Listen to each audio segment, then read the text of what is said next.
वैराग्य किसे कहते हैं? आप बताओ। चलो, वैराग्य किसे कहते हैं आप बताओ। नहीं नहीं बताएंगे? ठीक है ना, बताओ। छोरा तुम बताओगे? नहीं बताओगे? गुस्सा हो क्या? वैराग्य भैया बताएंगे हमारे, क्या है वैराग्य? ठीक है, वैराग्य किसे कहते हैं?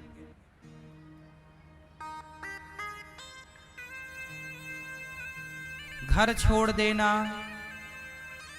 कई लोग लड़के लड़कियां आजकल क्या करते हैं पता है? बोले गुरुजी हम सब छोड़ के आ गए, हमें भगवान को पाना है, हमने सब छोड़ दिया। सब छोड़ के आए हैं पर मोबाइल लेके आए हैं।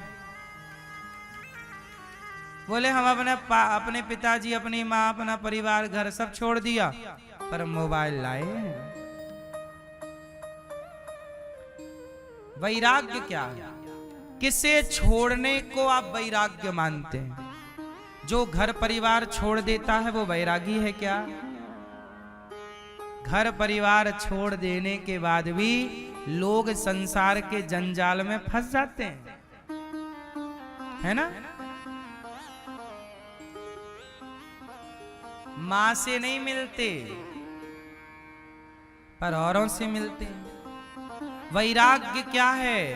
अरे वैराग्य का अर्थ है कि छोड़ना है तो अपने भीतर के अभिमान को छोड़ना, क्रोध को छोड़ना, लोभ को छोड़ना, वासनाओं को छोड़ देना।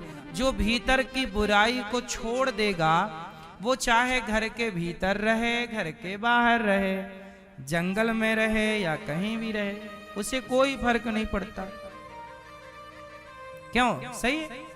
इसलिए त्याग किसे कहते हैं? जो भीतर की विषय और वासनाओं का त्याग कर दे वही त्यागी है।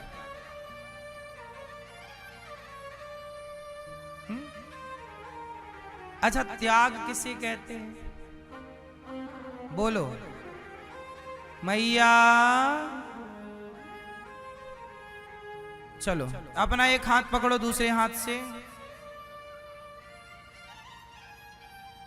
अब छोड़ दो बस। तो आपने पकड़ा और छोड़ दिया, तो ये छोड़ दिया मतलब ये त्याग है या नहीं? छोड़ दिया, त्याग दिया। बोलो हाँ, छोड़ना त्याग है कि नहीं? जोर से, जोर से, जोर से। ना ना, आपने इस वस्तु को छोड़ दिया, लेकिन छोड़ने के बाद भी आप उसी को बार बार याद कर रहे हैं। मैंने तो अपना सब कुछ छोड़ दिया, मेरी तो सरकारी नौकरी थी, सब छोड़ के भगवान के लिए आया हूं, सब छोड़ दिया। अरे छोड़ दिया तो बार बार याद काहे को करता है? और बार बार याद करता है मतलब अभी छोड़ा नहीं है। बाहर से छूटी है, भीतर तो है ना। इसके लिए एक कथा है, सुनाऊं? सुनो। ये छोरा कैमरे के साथ खेल रहा है, छोरा।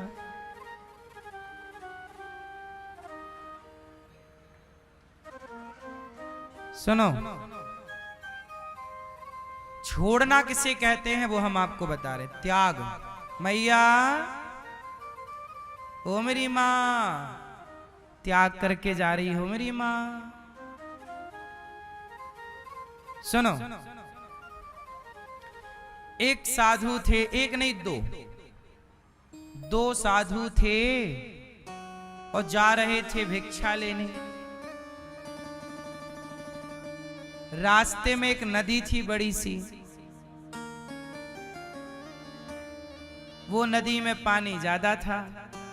एक सुंदर सी जवान सी एक लड़की वहां आई और बोली, साधु जी हमको तैरना नहीं आता, आप अपने कंधे पे हमें बिठा के पार लगा दो। वहां कोई नाव भी नहीं थी। वो लड़की उस गांव की थी, किसी काम के लिए कहीं गई थी, आज लौटी। लौटी तो वहां नाव नहीं थी, पर दो साधु थे। कहा कि हमें पार लगा दो। अब जरा ध्यान से सुनना, बहुत ध्यान से सुनने की बात है। साधु जी ने कहा हम सन्यासी हैं। साधु जी ने कहा कि हम सन्यासी हैं और सन्यासी स्त्री का स्पर्श नहीं करता, इसलिए हम तुम्हारा स्पर्श नहीं कर सकते और हम तुम्हें उस पार। एक साधु ने कर दिया मना कि हम सन्यासी हैं और हम तुम्हें नहीं पार लगा सकते, क्योंकि हम स्त्री का स्पर्श करते ही नहीं। ठीक। बार वो लड़की गिड़गिड़ाने लगी, भैया मैं कहां जाऊं, रात होने वाली है, यहां रहूंगी, कोई आ जाए मुझे लूट ले, कोई मुझे खा जाए, जंगली जानवर आ जाए, कोई गलत आदमी के हाथ लग जाऊं, मैं मर जाऊंगी महाराज, मुझे तैरना नहीं, यदि मैं जाती हूं तो मैं मर जाऊंगी, क्योंकि मुझे तैरना नहीं, मैं डूब जाऊंगी। महाराज आप सन्यासी हो माना कि, लेकिन मेरे प्राण संकट में हैं, आप मुझे पार लगा दो। एक ने साफ मना कर दिया, ना मैं नहीं लगाता, मैं तो छूता नहीं हूं स्त्री। दूसरे बोले अच्छा ठीक आओ। दूसरे सन्यासी ने, दूसरे साधु ने अपने कंधे पर बिठाया और उसे पार लगा दिया। पार लगा दिया, वो लड़की चली गई, बात खत्म। अब लो भैया दोनों शिष्य घर आए, घर मतलब अपने गुरुजी के यहाँ आश्रम। गुरुजी के पास आए, गुरुजी गजब हो गया, क्या हुआ? आज एक लड़की आई और बोली कि हमें पार लगा दो नदी से। मैंने तो मना कर दिया, मैं नहीं लगाता, मैं सन्यासी हूं, मैं छूता नहीं। गुरुजी मैंने पार नहीं लगाई, लेकिन इसने कंधे पे बिठाया। अब देखो वो चेला अपने गुरुजी से शिकायत कर रहा है दूसरे की, देखो गुरुजी मैंने तो मना कर दिया, मैं नहीं पार लगाऊंगा। इसने कंधे पर बिठाया, पार लगा दिया गुरुजी। गुरुजी ने सुन लिया, गुरुजी कुछ बोले नहीं। चलो चलो ऐसा करो, चलो भोजन कर लो, भोजन।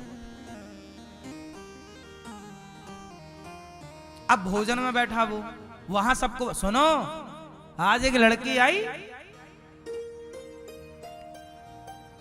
मेरे से बोली कि बिठाओ कंधे पर पार लगाओ, मैंने मना कर दिया कि मैं सन्यासी हूं, मैं छूता नहीं हूं। इसने पार लगाया यहां बिठा के कंधे पे।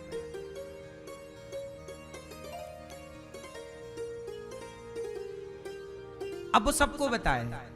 अब आपसे मेरा सवाल है, बताओ वो लड़की एक्चुअली किसके कंधे पर बैठी है? अभी भी किसके कंधे पर बैठी है वो? उसके कंधे पर जिसका नाम है राम। राम के कंधे पर बैठकर लड़की पार हुई। और ये जो चुगली कर रहा है इसका नाम है श्याम। अब बताओ कि किसके कंधे पर लड़की बैठी? आप लोग बताओ। लड़की को पार किसने लगाया था? राम ने। और चुगली कौन कर रहा है? श्याम। अब बताओ लड़की किसके कंधे पर बैठी हैं? सबने मिलकर के राम से कहा, राम तू सन्यासी है, तूने लड़की को क्यों पार लगाया, छुआ क्यों? तब उसने कहा, राम ने, गुरुजी मैं तो कब का उस लड़की को उतार चुका कंधे से, ये अभी तक बिठाए रखा है कंधे पर। उसकी मजबूरी थी, मैं नहीं उतारता तो उसे कोई लूट लेता, उसका नुकसान हो जाता। मैंने तो केवल इंसानियत का फर्ज वहां निभाया और उतार दिया। कब का उतार चुका मैं, इसके कंधे पे अभी तक बैठी है, ये नहीं उतार पाएगा। इसका मतलब ये हुआ, छोड़ना इसका नाम नहीं है कि आप शरीर से छोड़ दो। छोड़ना इसका नाम नहीं है कि आपने यूं छोड़ दिया। छोड़ना उसका नाम है जिसकी आप कभी याद भी ना करें, मन में कभी आए। मन में आ रहा मतलब आपने अभी उसे मन से पकड़ रखा। एक होता है शरीर से पकड़ना, एक होता है मन से पकड़ना। बोलो हाँ। कई लोग नहीं बोलते, याद आ रही है किसी, कि मतलब शरीर से तो छोड़ दिया है, लेकिन अभी मन से नहीं छूटी या छूटा। होता ना, कोई चीज वस्तु हो, कोई व्यक्ति हो, कहाँ रह जाता है या रह जाती है। इसलिए शरीर से छोड़ना नहीं है, असली त्याग मन से त्याग देना ही त्याग है। यह है भक्ति ज्ञान वैराग्य।